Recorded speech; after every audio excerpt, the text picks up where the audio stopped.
இரையச்சம் என்பதை எப்படி புரிந்து கொள்வது? அது இரையச்சம் முக்கியம் என்பதை எல்லாரும் ஏற்றுக்கொண்டிருக்கிறாங்க. பிரச்சனை அதல்ல.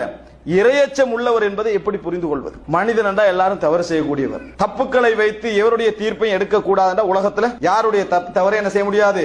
எடுக்க முடியாது. அதாவது இமாம் இப்னு ஹிப்பான் அவர்கள் சொல்கிறார்கள், லவ்லம் யஅதில் ஆசீன மன் ஹுவ முத்னிபு ஃபமை யஅதில் ஆசீன பஅத முஹம்மதி. பாவம் செய்தவர்கள் தான் பாவிகளுக்கு உபதேசம் செய்ய வேண்டும் என்று இல்லை என்றால் முகமதுக்கு பின்னால் யாரும் யாருக்கும் உபதேசம் செய்திருக்க முடியாது. ஏன்? எல்லோருமே பாவம் செய்தவர்கள். பாவம் செய்யாதவர்கள் தான் உபதேசம் செய்ய வேண்டும் என்றிருந்தால் முகமதுக்கு பின்னால யாரும் யாருக்கும் உபதேசம் செய்திருக்க முடியாது. ஆனால் இஸ்லாம் எங்களுக்கு சில வெளிப்படையான அடையாளங்கள் வைத்திருக்கின்ற ஒரு மனிதர் இரையச்சம் உள்ளவரா இல்லையா என்பதை பார்ப்பதற்கு வெளிப்படையான அடையாளம். அது என்ன?